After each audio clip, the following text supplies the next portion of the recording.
Good evening, everybody. My name is Sola Faleye. Permit me, I cannot stand here and call my boss by name.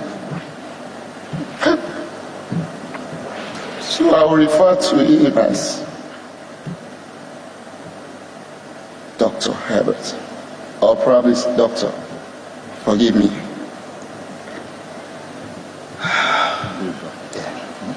Thank you. So, yes, that's it.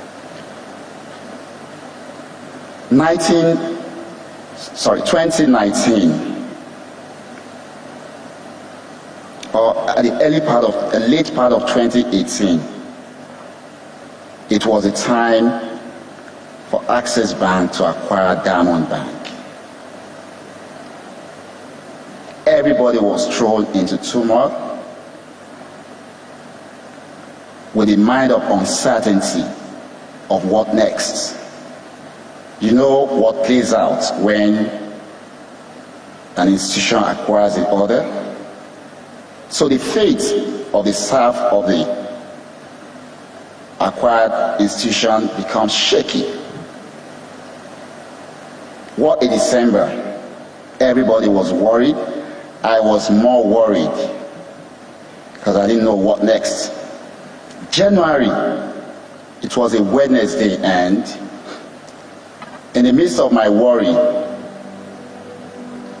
I had a prayer group that we pray every night, interestingly, binding and casting that this measure is not going to work.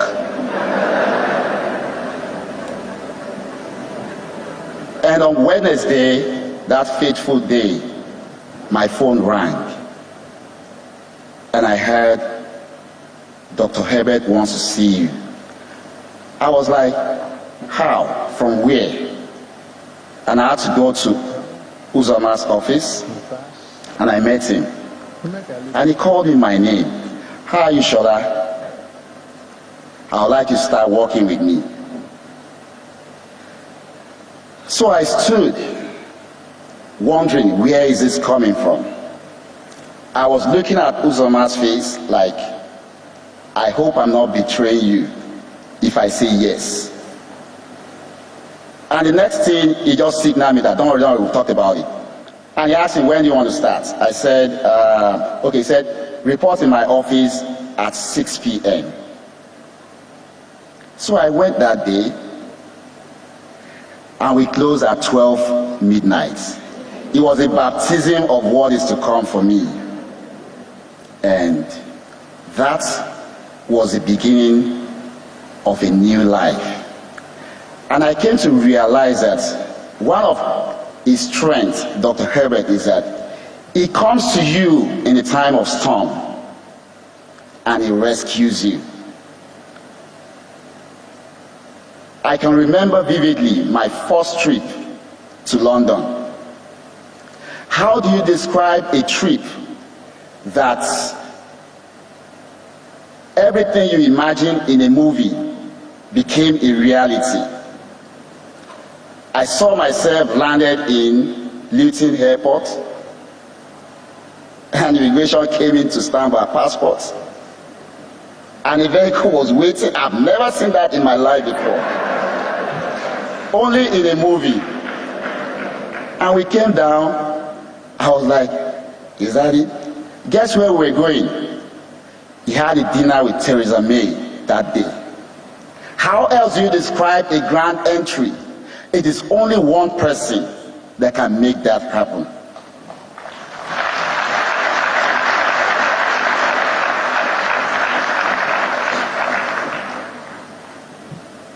And so it was the beginning of our journey.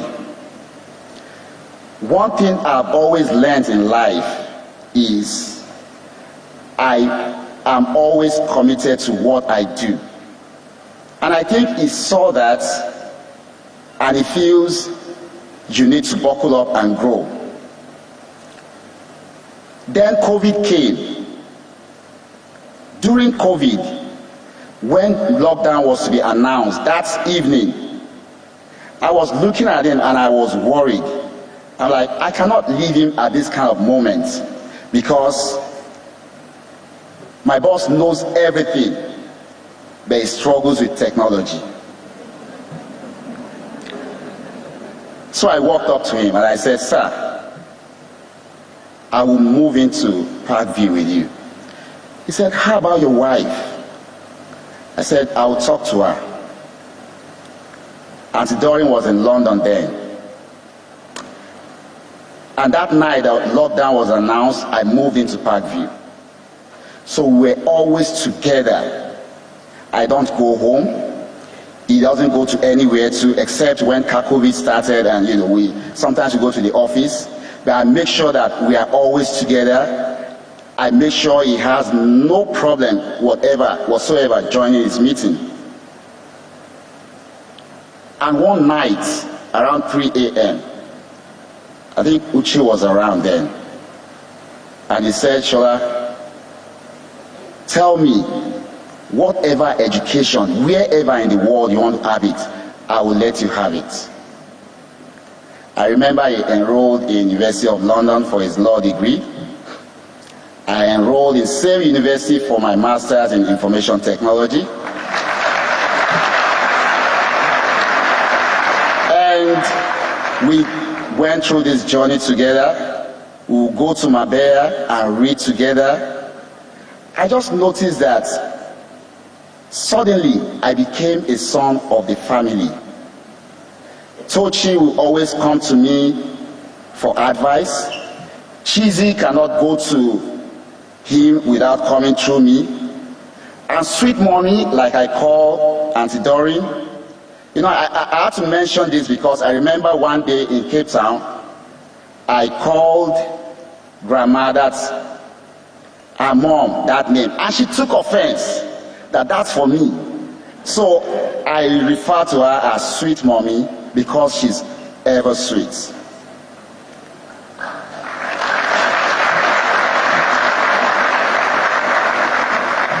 And that's the man, just one man, God threw into this generation. And I don't think anytime soon we'll have such a man. One early morning in Dusseldorf, we were in Germany, and he called me to get him a power bank. I went to his room around 4 a.m. So he was seated on the headboard of the bed. Usually when we travel, he gives me one of his keys. So I just knocked and opened the door. I went in, and what I saw that morning scared me. So I saw his eyeball so dim, not like an ordinary human.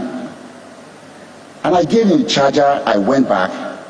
In the afternoon, I asked him, I said, sir, I was afraid when I saw you that morning. He said, those are the times he reflects on what to do.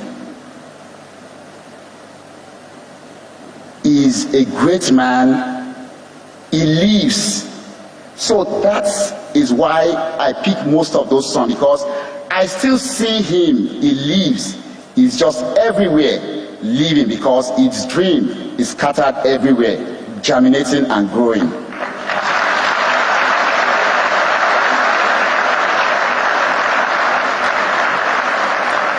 Now to our journey, our last journey. 5 of us embarked on that journey. I remember Mr. Bimbo chatted me and said he wants to come with us. It was a Tuesday. And I told him, my boss' journey is not always straightforward.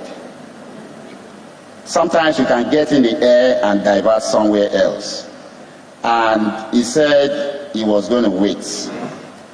I said he was still going to Abuja that day, and maybe we'll be leaving later in the midnight, and he said he was going to wait. I still try to let him understand that we will be in London Wednesday, Thursday, and Friday. He said he will stay in his house and wait. I really don't know why I was trying to convince him not. I don't know, And we all went on the journey. We got to London.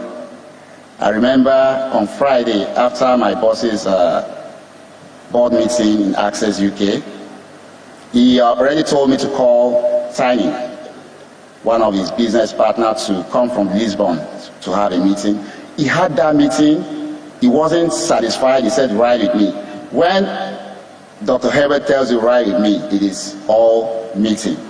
So they rode from Access UK to the house because we needed to park. We parked, and we're all rushing to go to the airport.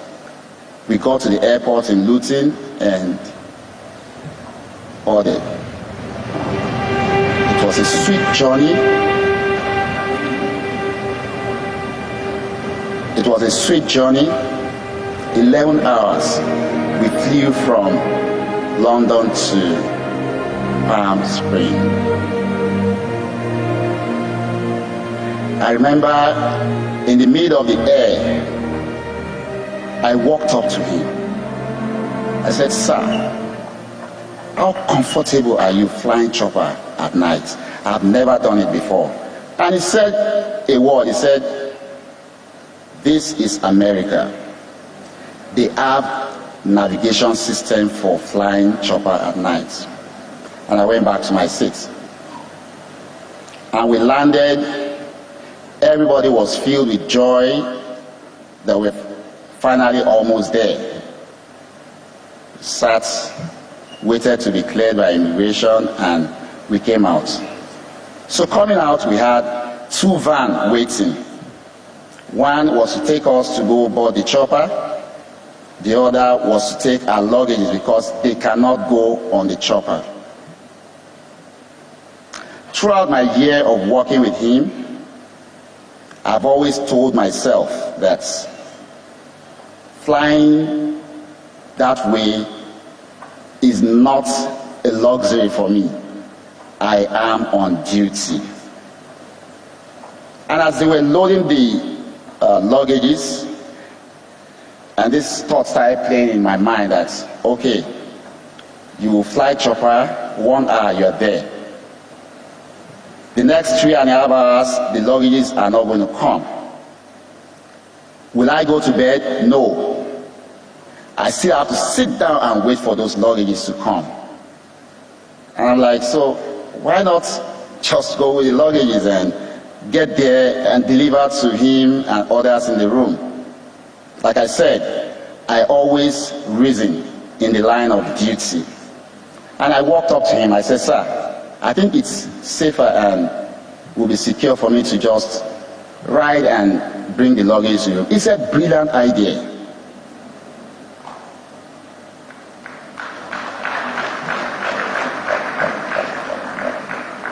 And I said, safe flight. Since 2019, I cannot count 1 or 2 places or flights that is being in that I'm not in it. We are always together. I can recall, Madam will always tell anybody, if you need to talk to my husband, look for Sola. They build that trust, they build that confidence in me. And I drove off, and they went to board. 2.5 hours into my own journey, I was a bit sleepy in the car. So at exactly 10:09, mind you, the chopper went down at 10:08. At 10:09, something just pricked me, and I picked up my phone. I'm like, they should have landed, in my own estimation, and I called him first.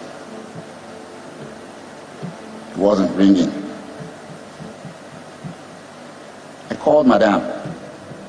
It didn't ring. She asked 3 numbers. I called the 3 numbers. I called Cheesy. Mr. Bimbo. So I started sweating in the car. I was afraid. I was still on the road going to Vegas, and I tried to reach Mr. Ike.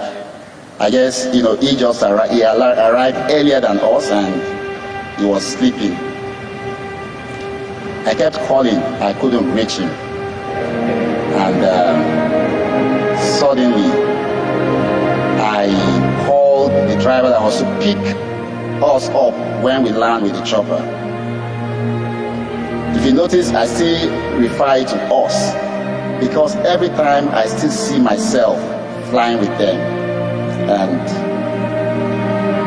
he said 30 minutes ago